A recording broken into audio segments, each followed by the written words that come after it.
তো তোমাদের পরের লেসন হচ্ছে doubly reinforced section design by working stress method. এখন সিঙ্গলি রিইনফোর্স আগের দিন দেখেছো যে যখন কোনো একটা বিমের অনলি টেনশন সাইডে আমরা রিইনফোর্সমেন্ট প্রোভাইড করি তখন সেটাকে বলি আমরা সিঙ্গলি রিইনফোর্সড।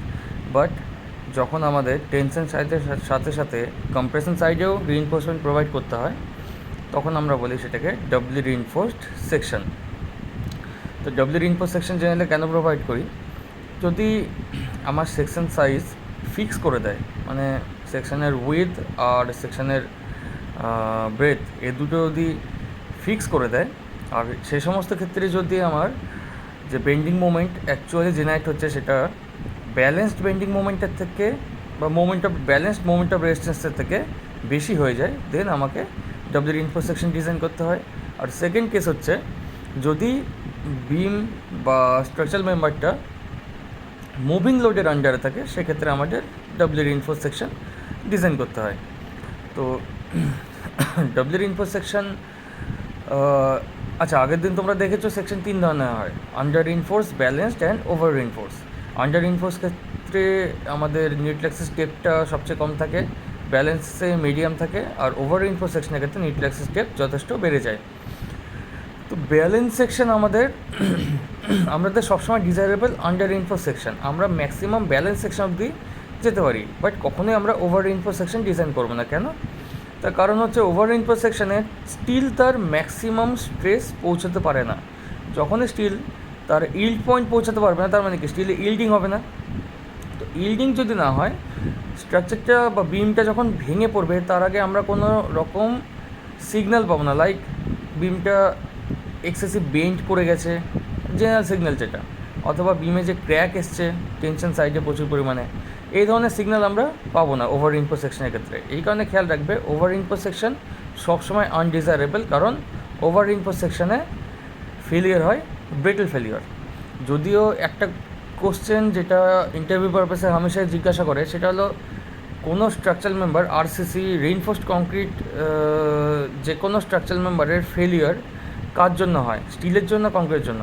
তো অ্যান্সার হচ্ছে সব ধরনের আরসিসি স্ট্রাকচারের ক্ষেত্রেই, সব ধরনের না হলে অ্যাটলিস্ট 99.99% কেসে আরসিসি স্ট্রাকচারের ফেলিয়ার কংক্রিটের কোলাপসের জন্যই হয়। ঠিক আছে, বাট তাহলে এখানে একটা প্রশ্ন আসছে যে তাহলে যদি আন্ডার রিইনফোর্স সেকশনের ক্ষেত্রেও কংক্রিটের কোলাপসে আমার স্ট্রাকচার ফেল করছে, ওভার রিইনফোর্সেও স্ট্রাকচার কংক্রিটের কোলাপসে ফেল করছে, তাহলে আমরা ওভার রিইনফোর্সটাকে এত ইগনোর করছি কেন?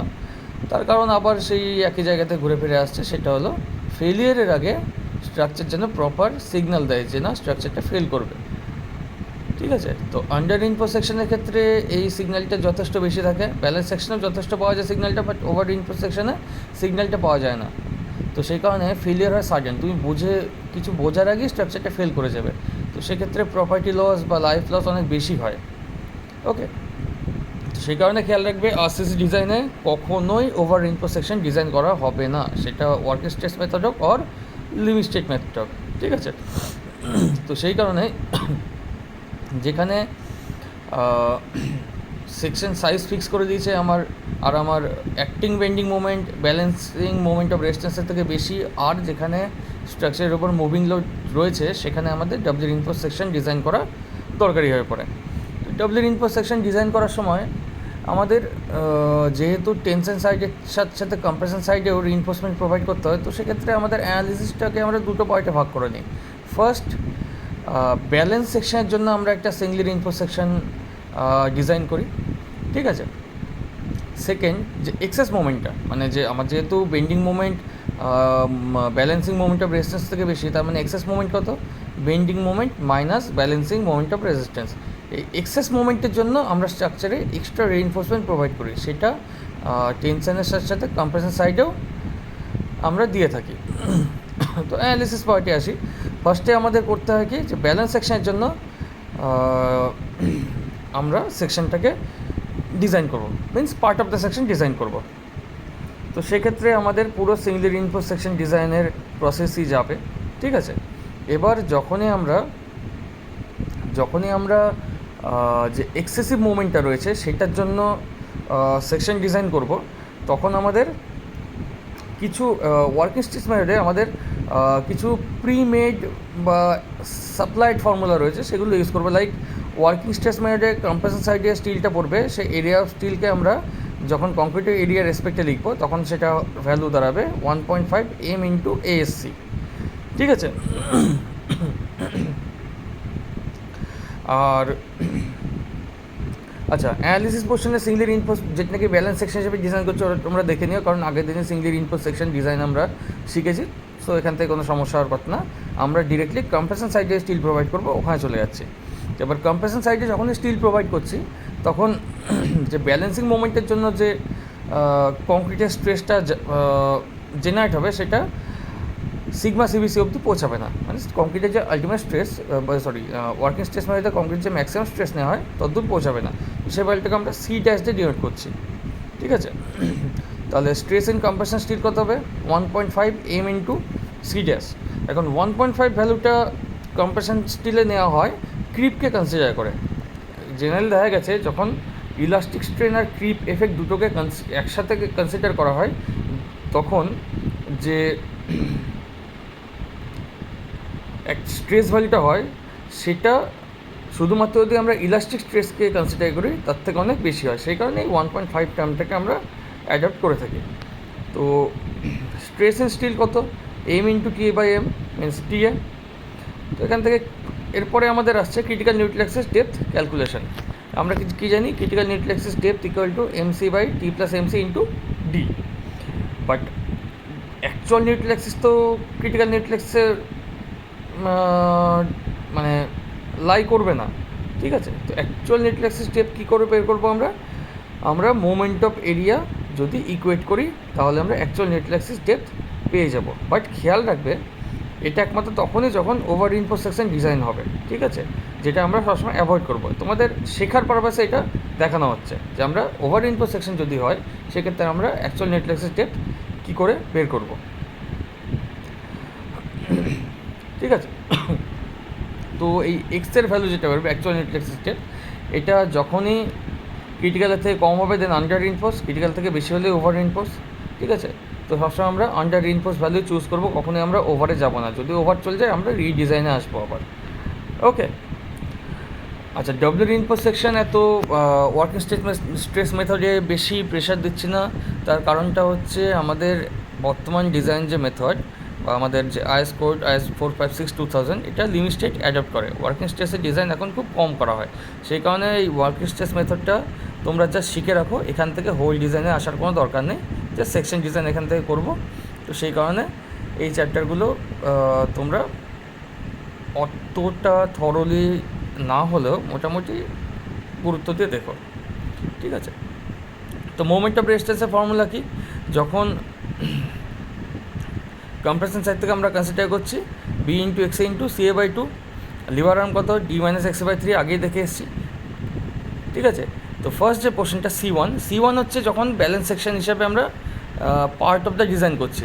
C2 হচ্ছে যখন আমরা এক্সেস যে মোমেন্টটা রয়েছে সেটার জন্য বাকি পার্টটা ডিজাইন করছি। তো C2 হচ্ছে 1.5 m minus 1 bracket close into ASC into C dash. আর লিভার আর্ম কত? D minus DC। ডি হচ্ছে এফেক্টিভ ডেপথ আর ডিসি হচ্ছে টপ ফাইবার থেকে কম্প্রেশন রিইনফোর্সমেন্টের সেন্টার অফ গ্র্যাভিটির ডিস্টেন্স। ওকে। তো টোটাল মোমেন্ট অফ রেজিস্ট্যান্স কত? C1 into lever arm 1 plus C2 into lever arm 2। তো এখান থেকে ইজিলি আমরা মোমেন্ট অফ রেজিস্ট্যান্সটা ক্যালকুলেট করতে পারছি। যদি আমরা টেনশন সাইড থেকে কনসিডার করি, এবার টেনশন সাইড থেকে কনসিডার করলে আমাদের টোটাল যে কম্প্রেসিভ ফোর্স রয়েছে তার সেন্টার অফ গ্র্যাভিটি বের করতে হবে। ঠিক আছে।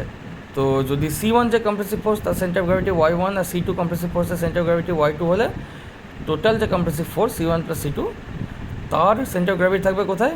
y বার ডিস্টেন্স, যেখানে y বারকে আমরা এভাবে বের করতে পারি এই ফর্মুলা ইউজ করে। তো নেট লিভার আর্ম কত হবে? D minus y bar. আর মোমেন্ট অফ রেজিস্ট্যান্স কত? Total compressive force into D minus y bar. Okay. তো এই দুটোর মধ্যে যেটা তোমাদের সুবিধা সেইভাবে তোমরা মোমেন্ট অফ রেজিস্ট্যান্স ক্যালকুলেট করবে। আচ্ছা, এ তো গেল অ্যানালিসিস পার্ট। আমরা এবার দেখে নিই ডিজাইন পার্টটা কীরকম। তো জেনারেলি B আর D এর ভ্যালু দেওয়া থাকে, গ্রেড অফ স্টিল আর কংক্রিট দেওয়া থাকে, লোড অর বেন্ডিং মোমেন্ট দেওয়া থাকবে, এরিয়া অফ স্টিল দেওয়া থাকবে, টেনশনে, এরিয়া অফ স্টিল কম্প্রেশনে এরিয়া অফ স্টিল টেনশন আর কম্প্রেশনে আমাদের বের করতে হবে। এটা থাকে ডব্লিউ রিইনফোর্স সেকশন ডিজাইনের প্রবলেম, জেনারেলি খুব কম আসে পরীক্ষাতে, এলেও 5 নম্বরে আসে, ঠিক আছে। তো তোমরা একবার একটু গুরুত্ব দিয়ে দেখে নিও জিনিসটাকে, খুব বেশি দেওয়ার দরকার নেই। তো আগেই বলেছি ফার্স্টে ব্যালেন্স সেকশন হিসেবে সেকশনটাকে ডিজাইন করতে হয়, দেন এক্সেস মোমেন্টের জন্য আমরা বাকি ডিজাইনটা কমপ্লিট করি। তো ব্যালেন্স সেকশন কত, এমআর ব্যালেন্স সেকশনের মোমেন্ট অফ রেজিস্ট্যান্স কত, কিউবিটি স্কোয়ার। এবার যদি balance MR balance given bending moment থেকে কম হয়, দেন সেকশনটা হবে ডবল রিইনফোর্স সেকশন, ওকে। আর যদি MR balance given bending moment থেকে বেশি হয়ে যায়, দেন সেকশনটা আমরা আন্ডার রিইনফোর্স করবো।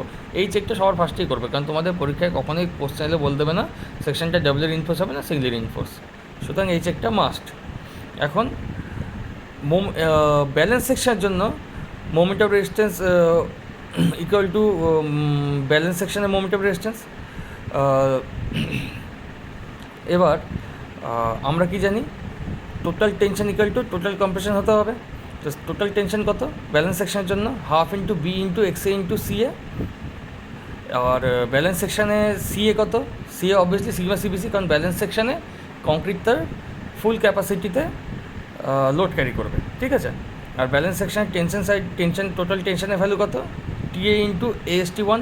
AST1 কেন, কারণ ব্যালেন্স টোটাল যে টেনশন সাইডে স্টিল থাকে সেটাকে আমরা AST জেনারেট করি, আর কম্প্রেশন সাইড যে স্টিল থাকে সেটাকে আমরা ASC জেনারেট করি।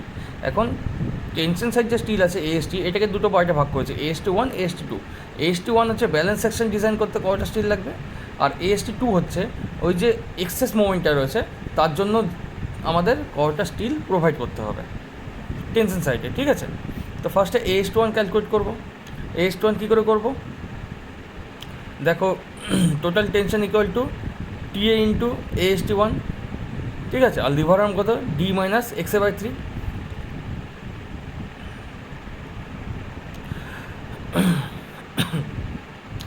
এখন